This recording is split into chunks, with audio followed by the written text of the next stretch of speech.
What's going on, everybody? Welcome back to the Canadian Football Fanatics YouTube channel, and thank you guys for tuning in to another video.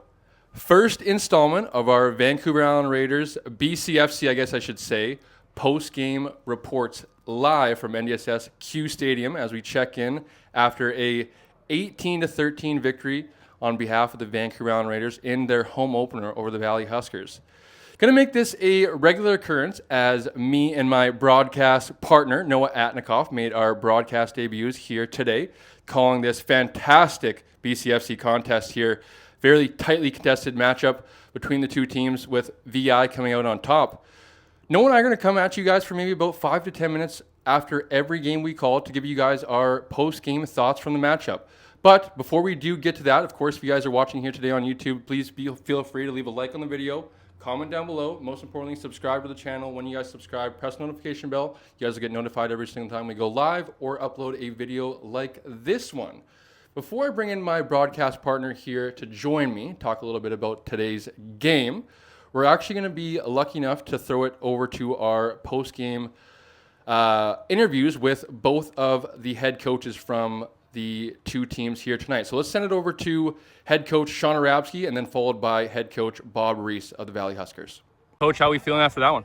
Yeah, I was 2 years in a row with Valley, just heartbreakers for them, really exciting finishes for us. So, I think that team's a lot better than the 0-3 record they have right now.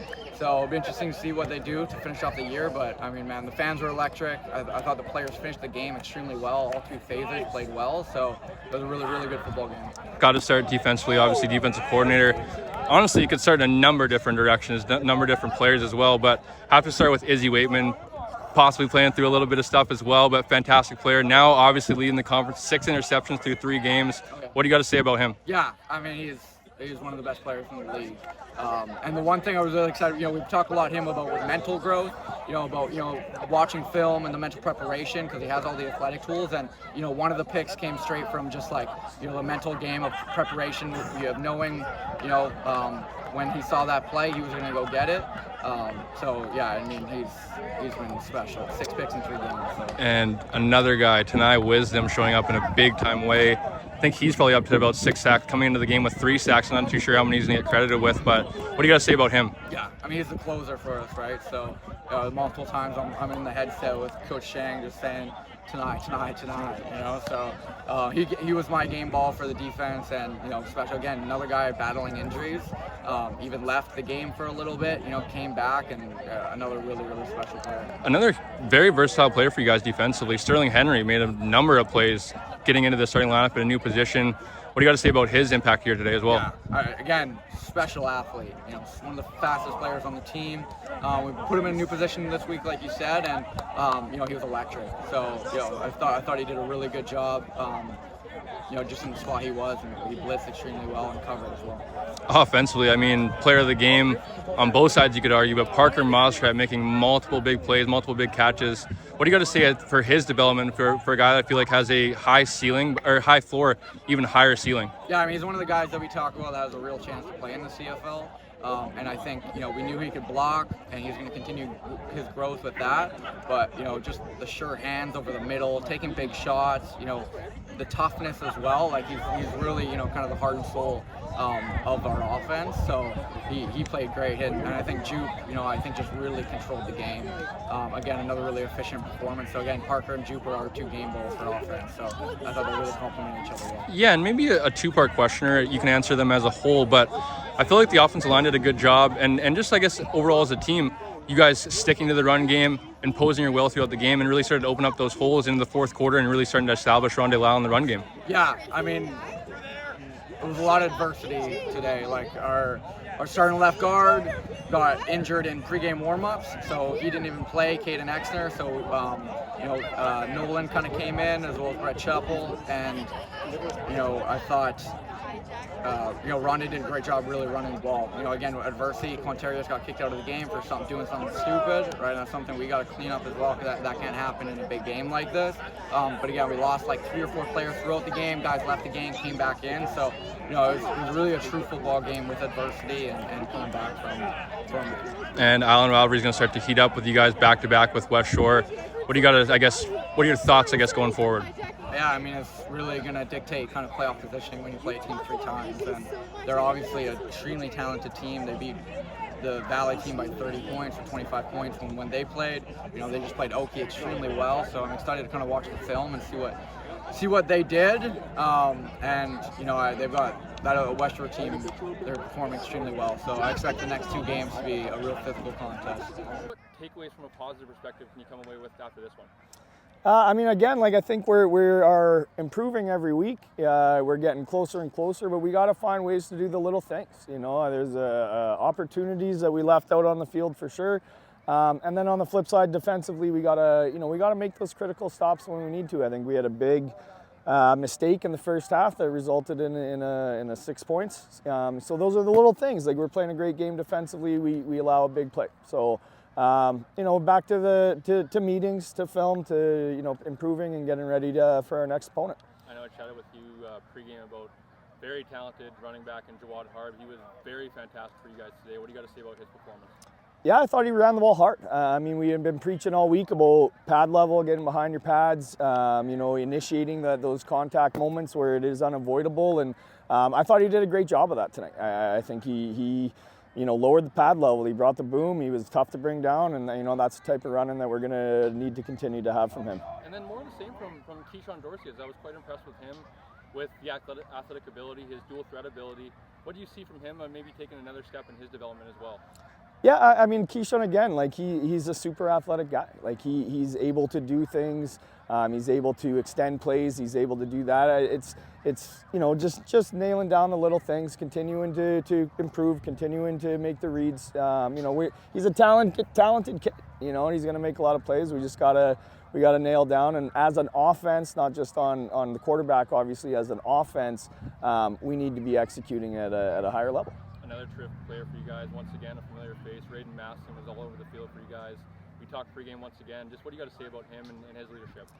Man, his leadership has improved immensely. He's a captain this year for a reason. He takes that seriously. He is a leader in not only what he does on the field, but also in who he is as a person, and that is something that is contagious with the rest of the group. So Raiden he's a dog. He flies around. What you see is what you get, and you're going to get everything out of that kid. So, his leadership continues to impress, and we're going to continue to lean on guys like that. Last one for you here, Coach. A very unique situation for you guys. Week 5 before you guys play at home. How are you guys feeling about, as I said, no moral victories, but you guys have played very well through 4 weeks. Good enough to win a lot of these ball games, but how do you guys kind of turn the page, and no one's going to obviously feel sorry for you guys, so get into, your work week next week and prepare for your home opener? Yeah, absolutely. We have 7 games left. We play 5 at home. We've started 3 in the road. Obviously, 0-3 is not what we had expected or wanted, but it is where we're at. And so I expect this group to come, back on Monday, ready to work, back in the film room. The way we continue to do that. So there's a lot of football left. This league is. By no means out of reach or anything like that, man. We play, 2 of the teams that we've lost, we play them again, So we get opportunities again. Like I said, we got 5 at home. We're looking to get back to work and get ready for our next opponent. Alrighty, appreciate Coach Reese and Coach Arabsky for joining me for a few moments after tonight's game.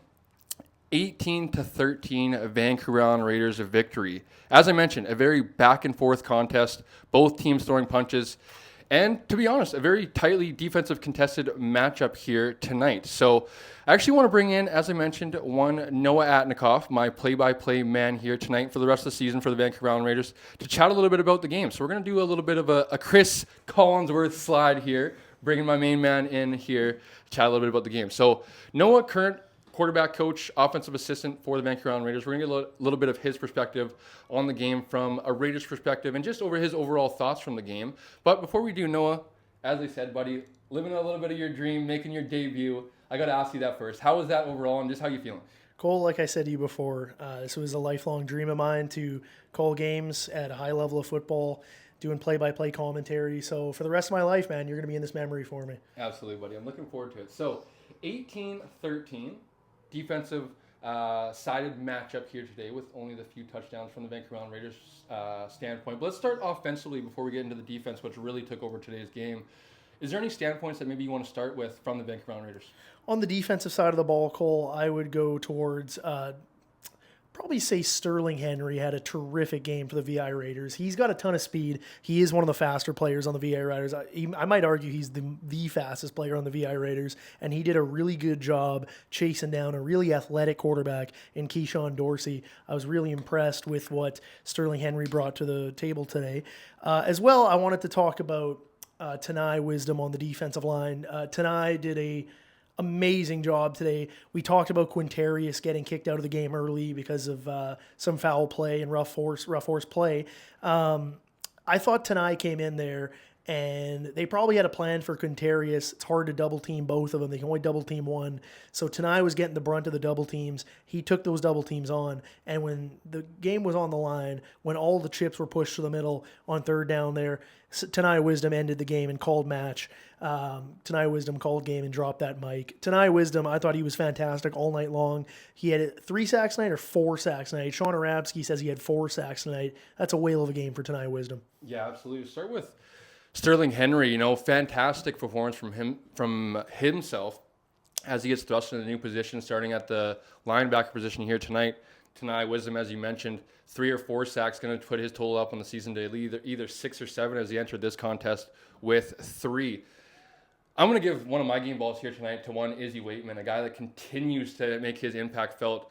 Now up to 6 or 7 interceptions, on the season, as he started the season with 3, finished with 1 in Oki, and then 3 here tonight. Fantastic performance, showing off his range, his ability, and his instincts as a safety. When flipping over to the offensive side of the field here, Noah, I'm talking about a few guys. I feel like, obviously, as I said, quarterback coach, offensive assistant, could go a number of ways. Parker Moscrip, Braden Jupe, Ronde Lau. The offensive line in the fourth quarter imposing their will, opening up some of those run lanes. Where would you like to go first?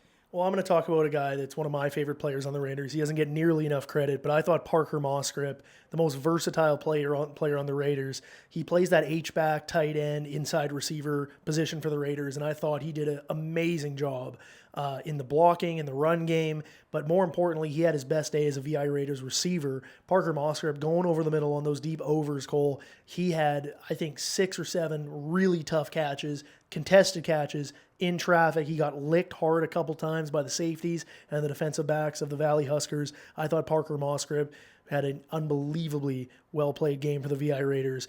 Moving on here, really for me, it's not so much a guy who had a great performance as it is my play of the game. Ruben Bonsu running that seam down the right side. Cole, I've seen a lot of football in my life. It takes a lot to get me excited, but there's something about seeing a receiver when he peeks inside and he knows he's going to get absolutely destroyed by the safety, and he shows a certain level of courage and just no fear. Ruben Bonsu pulling down that seam from Braden Jupe, I think it gave the Raiders a lot of life, and it gave him a lot of energy when he made that catch. Ruben Bonsu, my hats off to you, man. That was one of the best catches I've seen in the BCFC in quite some time. Yeah, talking about the receivers, going back to Parker Moscrip, as I mentioned a few times in the broadcast, he's one that has a high floor and an even higher ceiling. I believe Coach Rabsky mentioned, you guys will be able to hear it before we had our thoughts here tonight, of a guy that they have hopes of, possibly playing in the CFL one day with his versatility, his size and stature that he already has.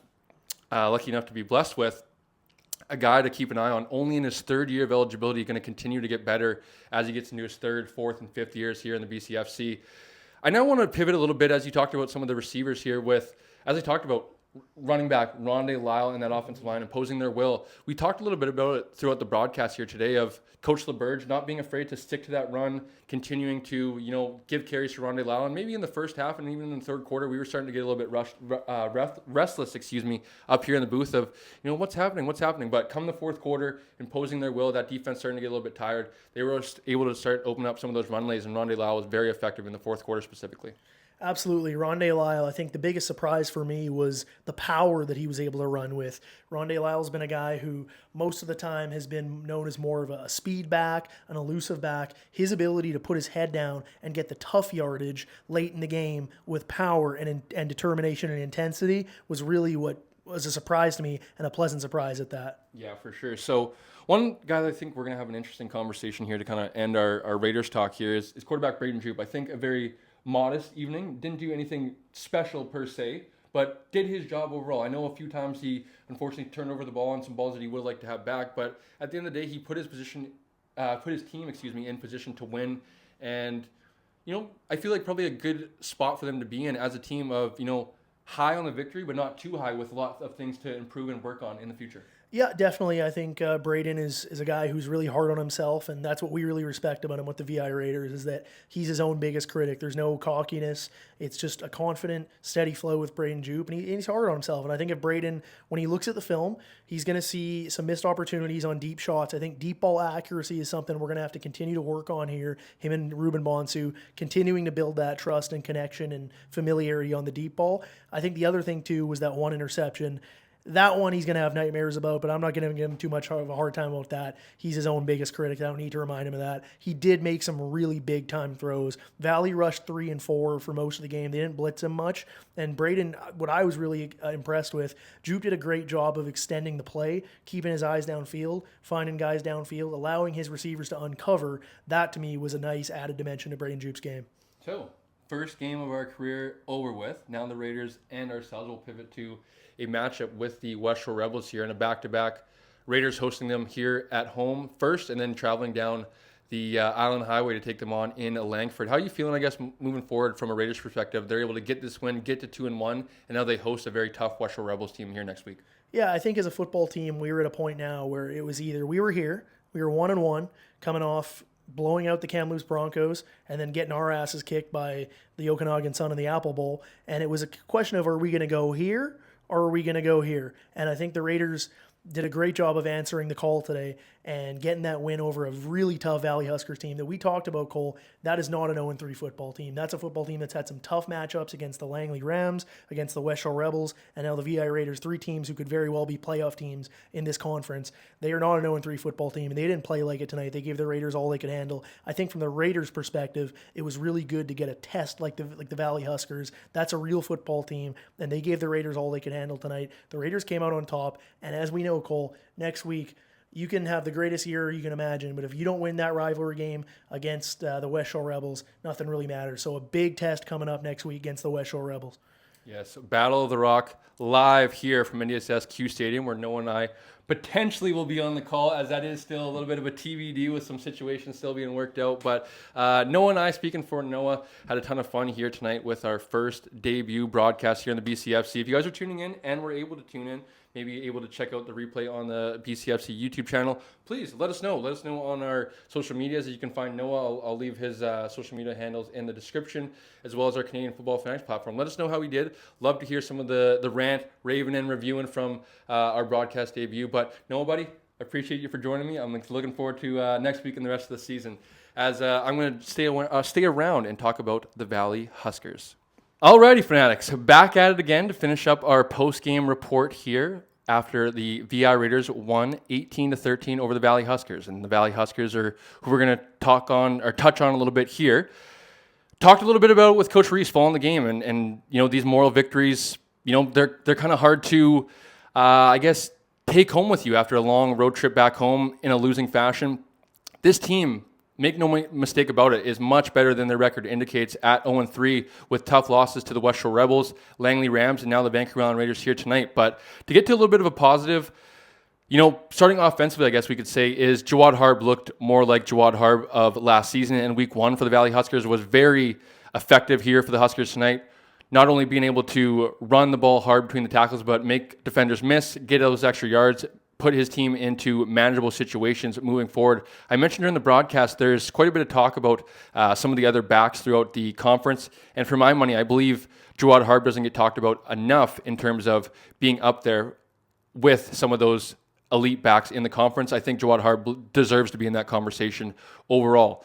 Next, Keyshawn Dorsey, quarterback for those Valley Huskers, had himself, I think, more of the same of what we've seen here through 4 weeks for Keyshawn Dorsey, the new quarterback at the helm for the Huskers, of some good with a little bit of bad and some more to work on as the new pivot continues to work his way through, his new team, is what I'm trying to say. and shows his tremendous athletic ability with the scramble ability and his ability to extend plays, get outside the pocket, and pick up first downs with his legs. But a few times I feel like when watching film and watching the game back, there's going to be a few throws that he would like to have back. When looking at the defense, a player that is definitely most recognizable with the Huskers and talked about quite a bit, and as I said, just a recognizable player, Raiden Maston was all over the field for the Huskers defense here today. DB, maybe by, you could say, I guess, trade or by title last season and throughout his career, and maybe by body type, but the Huskers have adapted, transitioned him into playing that Sam linebacker position this season, and he's done a fantastic job of being noticeable throughout the broadcast up here in the booth and being a very big leader as well. Coach Reese mentioned when we were able to speak to him post-game. Not only is he an impact player on the field, but he's starting to impact the Huskers off the field as well.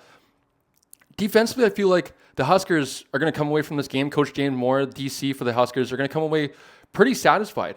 They, I think, did their job, only giving up 18 points. You could argue gave their offense every opportunity to win in this ball game. It was just unfortunate for them that I called it, I believe at halftime, some of my keys for maybe both sides of who's going to be the team that's going to be able to generate some of those turnovers, create some extra possessions for their offense. And it turns out it was the VI Raiders, and the Huskers defense was just unable to, for a good day and a good performance, just unable to create some of those momentum swinging plays and turning the ball over, as I said, getting some extra possessions for their offense. So turn around now as the Valley Huskers will play at home next week in their home opener, actually, in week number 5 against the Kamloops Broncos, followed by a matchup with Okanagan Sun, then a bye week, and then hosting the Langley Rams. So they'll be at home for the next 3 out of 4 weeks with a bye week in there. And as I mentioned with Noah, the VI Raiders will turn their attention to the West Shore Rebels back-to-back with a home and home. Then they host Prince George with a bye week in there as well. So that'll basically wrap up things here tonight for our first BCFC post-game report following our first call here on the broadcast team. Looking forward to it this year, closing out a 18-13 Vancouver Island Raiders win. As I mentioned, if you guys are enjoying all of our content here this season with our post-game interviews, all this post-game report, all the content we have going on the Canadian Football Fanatics channel, be sure to follow us at Canadian Football Fanatics on Instagram, as well as liking the video if you guys are tuning in on YouTube, commenting down below, letting us know how you guys are doing and enjoying all of the BCFC content, and most importantly, subscribing to the channel. When you guys subscribe, press the notification bell. You guys will get notified every single time we go live or upload a video like this one. Hopefully everyone enjoyed. Signing off for 18-13 Vancouver Island Raiders win. We will catch you guys on the next post-game report.